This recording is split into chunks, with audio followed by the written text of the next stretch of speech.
Morning, everyone. I think we'll get started. Randy is stuck in traffic in the city, but we'll get started and take care of minutes and public comments and a few things, and then I'll slide back over as soon as he gets here. Is there anyone who'd like to address the board? Any comments or questions from our guests? If not, we'll move to minutes. I think everybody has. Any changes, additions, or is there a motion to approve? So moved. I'll second it. All in favor? Aye. So approved. I'll skip the chairman's report until the real chairman is here. I'll turn it over to Dan. Okay. I think, first of all, on the, what we'll start out this morning is we have some unexpected visitors. Rosemary and John are here to give us a little presentation on the Heritage Trail and what they expect. And I've asked John if he'd please do a presentation on it, so the whole board, if we have any questions, and what the city would like us to do as the next order of business to get this project moving. John? Sure, thanks, Dan. Or should I stand over here, or? Is that Right mic there, on? that's the Yeah, mic is on. Right here, all right. So everybody can hear it that way. Turn it in position. I really haven't had very much to do with this project. It's mostly been Rosemary's baby there, if you pardon the pun. Thanks, John. I'm generally familiar with what it is. I talked to Dan probably about 2 weeks ago concerning where the city's application for what is called the Nice Tea Grant stands, and that's some money that has been set aside or reserved for us for the development of this lakefront trail. We've had a preliminary layout of the trail by Saratoga Associates, who is a consultant to us on some land use issues here in the city. It appears, after getting that preliminary layout, that really the only place you can see the lake and stay above water and not get wet, is kind of like a line that runs roughly 20 feet west of where the westerly D&H railway fence is along this right-of-way. And I think initially the thoughts were that it could all be done either within the D&H right-of-way or to the east of it along the lake, but I think geographically or topographically that's not possible. So what we are asking, I guess, PARC to consider doing is that we're in a position now where we need to go ahead and spend some money on some actual surveys and engineering layouts of this walking trail. And we would like to, and I guess need to, for funding purposes that I don't fully understand, kind of proceed with this public benefit transfer process at the same time that we start incurring costs and spending money on surveying and engineering costs. So in an attempt to kind of clarify and refine as best we could at this stage what we're asking for, I prepared this resolution. I gave copies to Dan. I think maybe you have them in front of them. Basically, it's about as firm as I can make it at this stage, but one of the concerns that Dan had mentioned to me was that since we are now talking about property lying west of this railway fence that's out here, that there were indeed certain park utilities primarily, I guess, or improvements that may be within that 20-foot strip, and the idea of just deeding that out without some appropriate protection or reservation of rights in PARC, of course, doesn't work for PARC, and therefore it's not going to work for us. So what I had thought of that might, adequately address that kind of concern was to make it clear in the resolution that PARC was reserving, easements and rights of way for all of those improvements wherever they were, whatever they are, within this property that's being conveyed.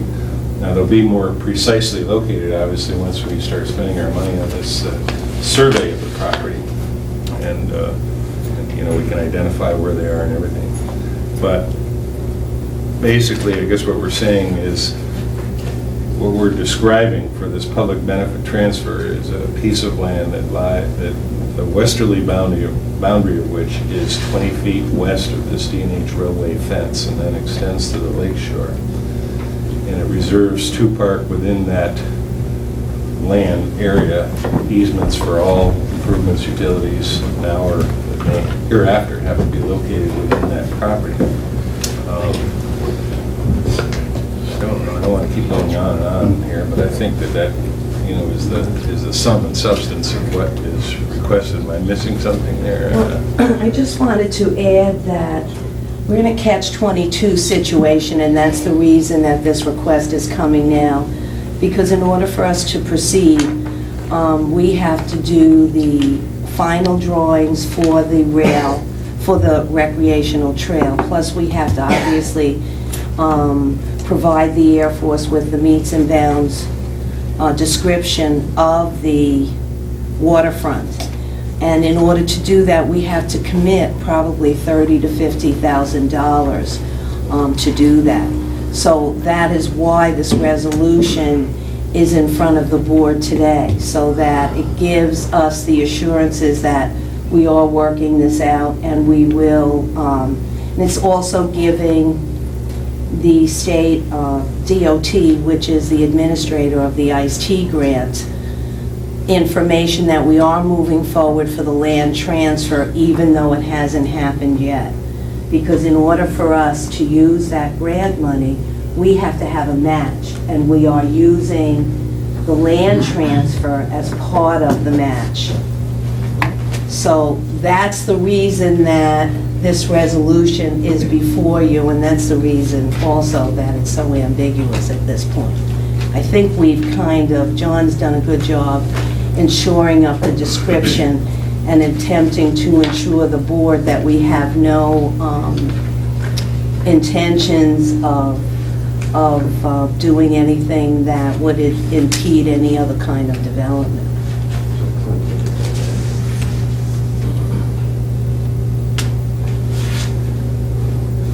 When do you need the resolution? When would you like that? See, we did an RFQ that went out to engineers. If I could have it today, I can then continue the process and continue with the RFQ to get the engineer on board to do the meets and bounds survey and the final drawings for the trail. Because you can't do the meets and bounds survey without having the final drawing for the trail, because we can say 10 feet on the west side of the fence, and when the engineer then turns around and says, well, it physically can't go there because of drainage or whatever. So the two things kind of have to happen almost simultaneously, and it should probably be the same engineer that's going to do both. And the other thing is, by passing this resolution, we can pass it on to John Haru and the Air Force, and they can start the process of the public benefit transfer, so that we're on a two-track system, so that hopefully by the spring of next year, we'll be able to begin construction. I'll move the proposed resolution. Do I have a second? I'll second, for discussion purposes. I think Gary wants to make a slight change. Well, I'm just going to suggest a clarification, which says what I think you just said, but just makes it, I think, further fulfills our fiduciary responsibilities with regard to the property. You simply add the sentence at that last paragraph, further resolved, as it stands, in the location of easements, comma, and will be subject to final approval by the Plattsburgh Area Base Redevelopment Corporation. Simply making it clear that we still are retaining unto ourselves final approval of the details. Can I ask John if that would, John Haru, if that would impede the process for the public benefit transfer? If it was added that way? So attorney will get out on I When is PARC going to approve it? If it's going to be approved of this now, next week, or within a couple of weeks? Yeah. I understand they meet once, you meet We meet once a right, as month, board, yeah. you know, so that's really why we're here today, you know. Actually, twice. If we don't, if We we could- can't yeah, we do could it do to it our Saturday, satisfaction right. today, then we're looking at the end of August, and we'd like to keep moving on with this thing, that's why we're here today. Because the public benefit transfer will take a good 6 months or more. Oh, longer. Well, it's going to take time, because we got some environmental work to do, so it's, I guess my concern is that you're both in agreement as to where the boundary is going to be. See, well, that's the issue. We're in as much agreement as where the boundaries are, John, as what we can be. But several other issues, need to take place. The 20-foot west of the fence in the back, which we brought to Rosemary's attention, we have fire roads back there to provide fire protection to our building. the 20-foot roadway back there now becomes a public benefit transfer to the city and will be blocked off for a walking path or bicycling path. We need to address permission on PARC or whoever's going to own this property via the city or whatever at later dates, access to, number one, the fire hydrants, the backs of those buildings, okay? How we're going to maintain it. None of those issues have been addressed yet. When we talked the first time, the first resolution said from the fence east, okay? And the board was more than happy to do that. On top of that, they want to start a public benefit transfer today, okay? Currently, we have a list of 25 to 30 environmental things that are ahead of it on our agenda, and we're fighting every day with you, changing the priority list around, okay? Like it just doesn't happen, like Michael has to do his environmental issues, and it has to go into the order of agenda. The ball can be started, I think, is what we're saying, but if it interferes with our buildings, with any of our pertinent operation, or our availability to market the base, we have a problem, okay? I'd even suggested to Rosemary that because the roadway is already here, we give a permanent easement with a declaration that the road will always remain there and be part of their heritage trail, and just have them tie into it on both ends. And that way, we give the city full use, and we'll maintain the road back there as part of their heritage trail, and they lead up to it, and wherever there's not, asphalt, that we could finish it. It does the same thing. It gets the community a heritage trail along the lake, okay? But because of timing, we're kind of caught in a catch-22 here.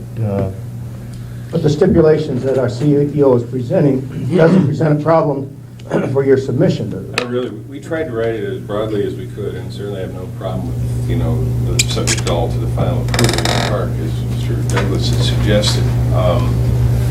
I guess the one point that one of his suggestions was, well, rather than giving you title, why don't we give you an easement over that extra 20 feet? I guess the only thing that I can't stand here and tell you that, well, that won't work for us, because certainly you can legally build or improve on an easement. The only thing that might have some impact on, and I don't really know the answer to this, is that when you start counting the value of this land at your match, they look upon easements differently for valuation purposes than they would ownership, I think, in this grand scheme of things. And I don't really know that legally it matters to one of us, Huh? What if PARC and the city did a joint, okay? And our combination in-kind service to the project is PARC's contribution of a permanent easement to the asset for a heritage trail. Are you talking about just a little piece that would be, because The 20 feet or potentially The the whole only, thing. PARC's potentially in-kind the only service. road it would be on is maybe not even 100 feet, if even that. The But it's engineer may behind, be but it's able behind to the do ROTC it. building, and it's behind this building, and it's a direct access to the backs of 4 or 5 buildings, Rosemary. And I'm not saying that's a problem. I'm saying that we need to find out if it's a problem before we arbitrarily give title to the land. Because down the road, if we go to convey that property and we can't, because there's no back access to it for fire protection, then everybody's going to say, what the heck did this board do? Just arbitrarily signing it over without doing their due diligence. Well, I think it's generally understood that, of course, there would be fire access to those roads, that would never be blocked. Generally understood, off. in 5 years from now, having my name in the paper. No, it would be in the contract, it would have to be in the contract. See, Our I think attorney's going to have to look I at was just this going to say, before we're we going to do have an anything. attorney look at this Right. before we do anything. Exactly. On our behalf. That's fine too, obviously, we're not trying to run anything through here on you guys, but, we'd like to move it forward. I think the biggest problem that we all have is we've got to spend 30 or 50,000 bucks to lay this thing out, to address the issues that you're raising and everybody else. And how do we get to that point? With a comfort level that we need to spend that amount of taxpayer money, and what we're trying to do is to articulate in general terms and provide as much protection as we can, for you folks on the park board, so that you can fulfill your fiduciary responsibility of control and reservation of rights and ultimate approval over this conveyance. But the actual location of this trail, where it's going to be, how much of the fire road it's going to take in, everything else, I suppose until you spend the 30 or 50,000, you can't answer that very precisely. Can you spend the $30,000 to comfortably knowing that we have the right to reserve, pull back the 20 feet? Should it have encumbrances that we're uncomfortable with, or would you be better off with the deed on the lakeside and the easement on the west? It's one of those, I mean, it's got to be one of the two. Well, I suppose there are really three possibilities. I kind of crossed the bridge there, so to speak, once before. I thought, on the land east of that fence business, with some previous resolution. I thought that should have been visited. What we're really here talking about today, is this 20 feet Right. west of the fence, which appears, based on this very preliminary layout of this walking trail, that at least part of that is going to be needed in order to make the physical improvements to it. So I think the question is coming down to is, well, does that additional 20 feet get conveyed, or is it an easement that's granted on it, and whether it's conveyed or an easement, on what terms, so that parks' future purposes and needs, are fully protected and addressed with respect to that property. On the issue of whether it's a conveyance or an easement, our only response to that is, one of the things that we're getting caught up in here is this in-kind contribution, from the city in order to get the $400,000 or whatever it is out of this iced tea grant. Mhm. And the way that anybody, probably including, I assume, the state of New York, values our, quote, in-kind contribution is, well, fine, you say that you're contributing land to the fulfillment of this grant project, what is this land and what's the value of it? Well, I don't see a lot of value, over a D&H 100-foot wide right-of-way, or probably a lot of value under land that's underwater, I mean, I think the value of where the money is going to actually be spent is on that, at least a portion of that additional 20 feet of land, So I think that's what we're, getting caught up in here, and that's why we're saying, from what we know about how this grant funding process works and everything else, we think we'd be safer if we went ahead, including that in a conveyance, but in the process of doing that, recognizing and protecting, as fully and completely as we need to, your rights and interests in that property for what you got there now and for any future development you're going to do. John, Just one thing, you were talking about transferring that property by deed on the lakeside. It's all going to have to happen at once, and because of this environmental work that we got to do behind these several buildings, we probably wouldn't be able to transfer any of it by deed until next year sometime. So next spring, your construction start, if that still holds true, that's fine. But don't forget that PARC has a 5-year lease for that property now, so that if you agree on where your boundary line is, you could start work from the Air Force's point of view any day. It's a practical matter. We aren't going to start any kind of work until next spring or next summer or fall anyways, in terms of any physical improvements. I think where we are now is really just taking this next step, spending the $30,000 to $50,000 to precisely survey this and to try to work out, the exact location. I would think it would be to our benefit to have a park attorney look at these. I really don't feel we should act on this today without having the park attorney review this. Dan, do you think the details that we're talking about can be worked out amicably? Absolutely. The real problem is, before we should agree to publicly benefit transfer it, the meets and bounds survey should be done to determine the property line and where the heritage trail is going to fall off of it. Then we could look at it and do a normal contract like we do with anything else. The problem is, the tenant we're talking to about leasing the property doesn't have the money to do the meets and bounds survey until we give them the property.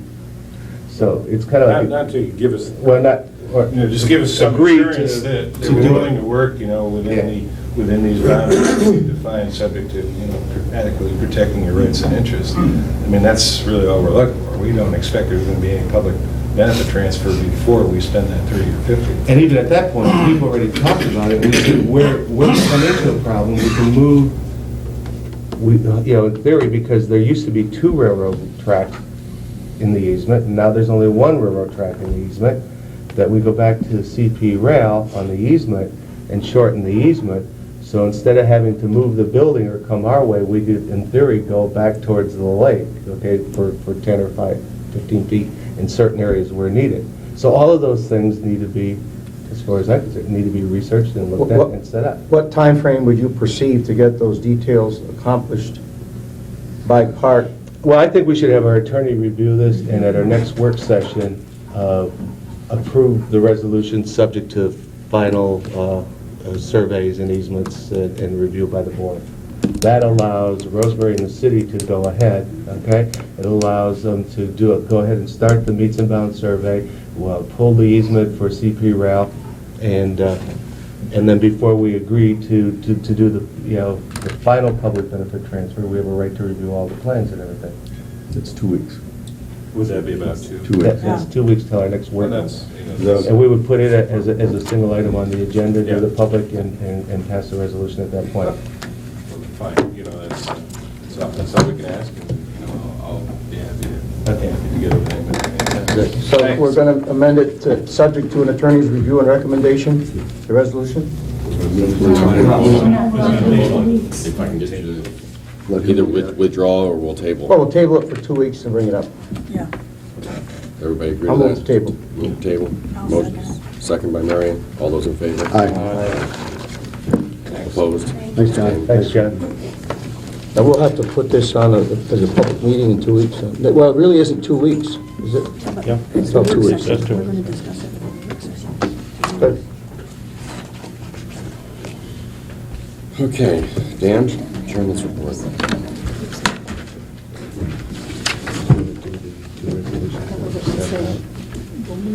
Or do you want to go back and do the chairman's report?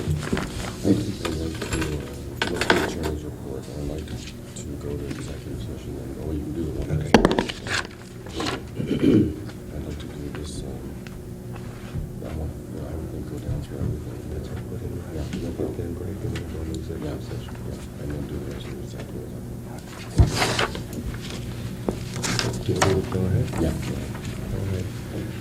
First of all, as part of the CEO report, I'd like to introduce Bruce Stedman. Bruce has been working with PARC for 2 years, heading up our EIP center, and organizing that whole thing. We've now brought Bruce onto our staff, okay? And what'll happen is the grant money that we have been allotted for our EIP will now go to develop a library and service our tenants directly, rather than pay consultants' fees. At the same time, Bruce will head up our EDZ as the operations head, working with the state of New York on the development of that. And just to let you know that Bruce is now on our staff full-time. Second of all,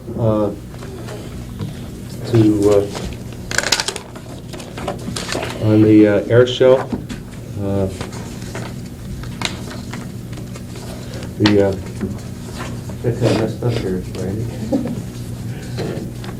on the air show, we received several thank yous.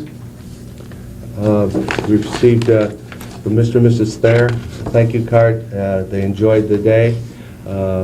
From Ron Neese, who retired from the Air Force, and we invited, kind of as a retirement present, we sent him some tickets to the air show.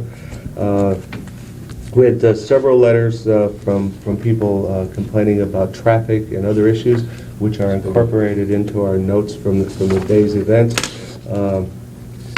Ed Pigram from ASC, American Cargo Air Services, he and his family said we enjoyed it very, very much. The program, the presentation was fantastic. And also from Dory Kurtz and her husband, thank you for inviting them as our guests to the air show.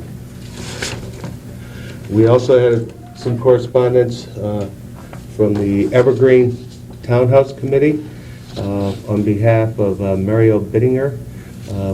Mariel is ill and had need for a hospital bed, and we went to the Air Force on her behalf and asked if we could loan her a hospital bed during her care. and our guys delivered it, and everybody sends their thank yous.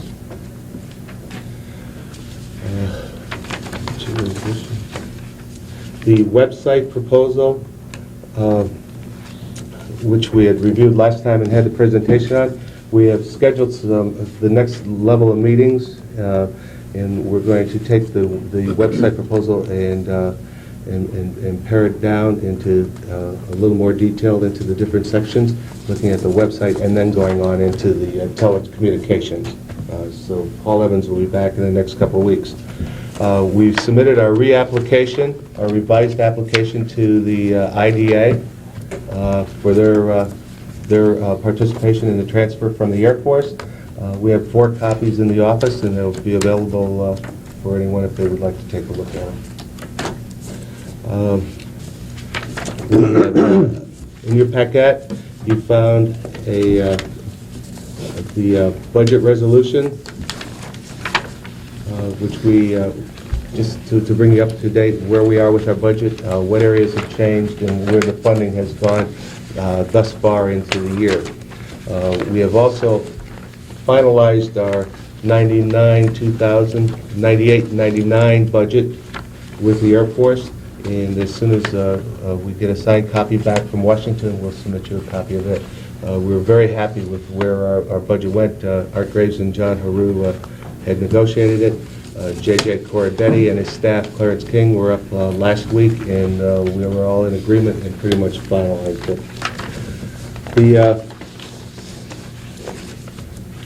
I have a handout for your review, which everyone can just kind of take one and pass it around. It's a new form that we have. It's a marketing form to use for future tenants. And what we're going to do on processing just how we're going to keep track, and it's a worksheet, just for your review to take a look at if you have any ideas or suggestions. The central heat plant, we've agreed, we will shut the central heat plant down. Corradetti and King were in compliance with that last week. We are sending them a letter with a bank account. They will transfer $2.3 million to us, which can be used for material and equipment to put independent heat systems into specific buildings. We have a list of 20 buildings we are starting with. We have selected 3 A&E firms who are currently starting with that, and hopefully this whole project will be complete by this year, by this heating season. We have also completed the survey for the proposed new 70,000 square foot building. The survey is complete. Last week we had an opportunity to sit down with Adori Kurz and Mark Rogers to talk about this building as well as another new building. We're looking at a 100,000 square foot building, and the possibility of Adori's organization getting involved to help fund and construct those buildings. You also each received a fax from us, and we were looking to set up a joint meeting with the IDA. 5 of you decided that July 28th would be the best date, and 2 of you decided July 30th, so I will respond to Adori and tell her that July 28th we would have a proposed joint board meeting at the to go over our mutual concerns. Ladies and gentlemen, thank you very much. I'm ready to come back up here. Do you want your copies of the big note? Do you want a general overview, and then I'll... That's fine. Yeah. Yes, thank you. And the extras on those. I won't bore you with all the details. Excuse me, it's an 8-page debrief. I don't think we have enough time for all of that right now. Possibly later on we'll go over in greater detail. For the most part, as I see it, the show was very successful. It not only delivered what we had hoped to deliver, and that's a world-class air event showcasing both PARC's capability to put this on and also PARC's capability to host a number of varied and diverse industry sectors for future economic growth, but it also showed the public that the event was what it was planned to be, and that future events, if they're held, will deliver far in excess of what folks had anticipated. I don't mean that with any disrespect to past performances. most of you know from previous debriefings, as a kid growing up in Montreal, and also until recent years when the shows stopped taking place as open houses. They were fun and they were interesting, but there was a different kind of show. The show we produced last weekend was considerably different, and according to all the Air Force officers who are on our volunteer committees, it was completely different than what they were used to, but a lot of fun, and I think good value for the public. A number of other areas that I think were strengthened where the media were somewhat, I won't say skeptical, but apprehensive about saying anything too positive about what might or might not come. And the show having been here and gone, I think everybody will admit that we exceeded most expectations from a media perspective as well. Our corporate partners, in thanks part to board members in the community and the chamber who had gone out there and said, hey, let's get behind this, got behind us in the end, and the show was successful, and we proved to our partners in the corporate world as well that if you assemble a city of 20 or so thousand people, 15, 20,000 people, that's an excellent marketing opportunity when you have them sort of all corralled inside one fenced area. So there's going to be better, if we do this again, corporate support in the future, because we did deliver for our corporate partners the market that we said that we would. I think very briefly touching on the economic impact, and I like to look at this because it was part of my mandate, the economic impact on PARC without divulging any names or giving away any secrets. I know Dan and his team have been up north and elsewhere talking to major corporate, big multinationals who've been looking at PARC possibly as some place to go. Some of them hadn't been here before and received packages, briefings, etc. Well, there's nothing like a private site tour with the president and some of the marketing folks to give them a first-hand look at what happened, and I think that was very successful from a number of perspectives. There's been a couple of follow-up visits by Dan, up north as well. We've had some corporate folks down here who came to the show and walked away thinking not only was that a good show and did they treat us well, but Plattsburgh and the community in PARC in particular are good places to do business. Further, I know there's real estate companies that have asked for and received packages from PARC for potential clients they have who've been looking for a site to expand or grow their businesses, and those packages have now been sent off as well. So stuff that was solicited by PARC has borne some fruit initially, at least the seeds are in the ground, and as a result of the show, some of the real estate commercial sides have approached PARC and been given information for their clients, some of which we may not even have known about beforehand, but having showcased PARC to the world, they now have come back to us and said, this may be the place for our clients to do business. So I think that's a very positive spin as well. On the hospitality side, I think things went very well. We hosted a very diverse group of folks from all across North America. Every one of them have gone back to their particular corner of the continent and talked up what is and what was, what may again be a great show.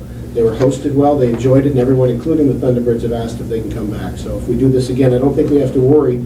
There's three elements that make the show from my perspective. One is the public support. You need military and civilian aircraft support, and you need corporate support. I think the companies in the area now know that it does happen, and it happens big time, and it was well done. And I pat my team on the back. We've got a great bunch of volunteers on the executive committee, some great support from some of the staff folks at PARC. Number two, you need airplanes. Airplanes make for a good air show. And I think having sent back the Thunderbirds with the feeling that, geez, we took this large piece of, for the most part, dormant real estate from the air operations side, the runway and that, and we turned it into a world-class air show, and then 2 days later, it's back to a nice, clean, smooth piece of pavement that can be used for any other operational use or any other commercial venture. They were impressed. They were somewhat apprehensive, and they all went home thinking, this was great, we were well treated, it was well executed, and we'll be back. So I think that's so you got the people, the commercial, and the airplanes, and all of them went home thinking this was great. Marketing and advertising, I think, came off pretty well as planned. Initially, we had some hiccups, as I've debriefed before, and I briefed you earlier. In the end, things came up to speed, and we certainly got the word out, and I don't think there's anyone in the North Country or north of the 49th in Montreal and surrounding areas that didn't know about the air show. The operations went very well. We had a great team, mostly retired Air Force officers, most of whom held the jobs that they did with us for the air show when they were here in uniform. The tower boss was in our tower. The director of operations for the Air Force was our director of operations. And his two or three assistants were the two or three assistants that worked with him when the base was closed. So very good team. Everything was pulled out very, very well. From the public safety, and I won't save the best or the worst for last, it just came up in alphabetical order. We clearly had some problems on getting people in and out of the site and parking them. They have been addressed in a debrief, which we held on Wednesday following the show, and we have at least 3 options now any one of which will cut down waiting time by about half to three-quarters just by virtue of changes that we will implement. So as I said to many people, and I said debrief, the buck stops here.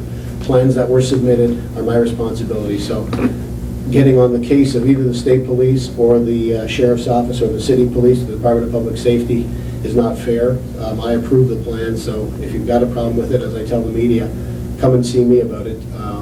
I was pleased to say that volunteers, notwithstanding how they were treated by a small percentage of the public, did an excellent and outstanding job in very trying circumstances.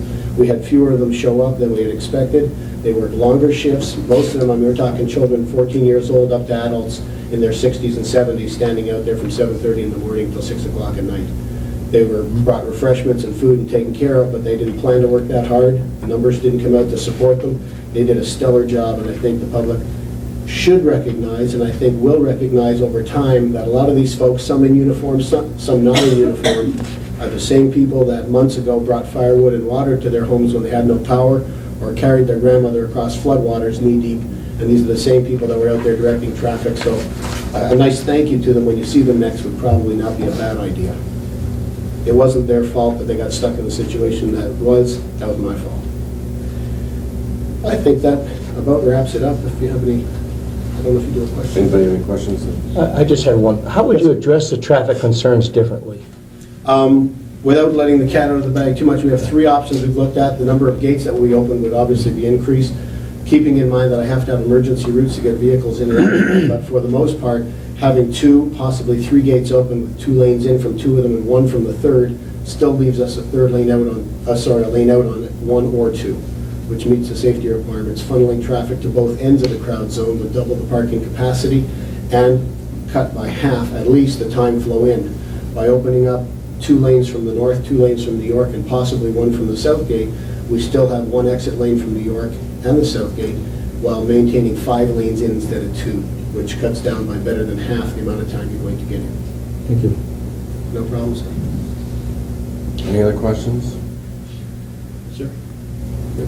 Thank you, John. Thank you. Thank you. Thanks, Jen. That's it. Okay, do I have a motion to go to executive session? Got any more? Do we have to go comment again? No. Okay. Well, yeah, excuse me, I will, excuse me, you're right, Peter, thank you. I'd open the meeting back up for, well, I guess I should go, committee reports. Henry, do you have a committee report? I'm sorry. Well, the finance meeting was held on June 30th, and in attendance were Dan, Julie, Lee, Art Graves, Ken Hines, Randy, and myself. And Julie discussed discussed our website development and telecommunication plans. Julie also reported on the status of our grants, and Art Grave discussed in detail the impact of closing the heat plant. Our next finance meeting will be held on Monday, July 27th at 9. Okay, thank you. At 9 o'clock it is, the 27th? 9 o'clock, 27th. Okay. Any other committee reports? Yeah. Any old business? New business? We open the meeting back up to public comment. Does anybody from the public care to make a comment? I'd like to, since I was here late, I apologize, make one comment, and that is I would like to, having been at the air show both days, I would like to thank not only the staff, but also all the volunteers for what I thought was a job well done. And I thought they did a tremendous job. It was the first time nobody's perfect, and we all make mistakes the first trip around, and I thought that was certainly the difference between Saturday and Sunday was night and day as far as how it ran and how things were parked and taken care of, and it was a very fast learning curve, to say the least, and I thought it worked well. And for the most part, other than the things John talked about, I think we did a good job, and I'd like to congratulate everybody on that. Motion. I'll move we go into executive session. Okay. Second. All those in favor? Aye. Opposed? Abstained?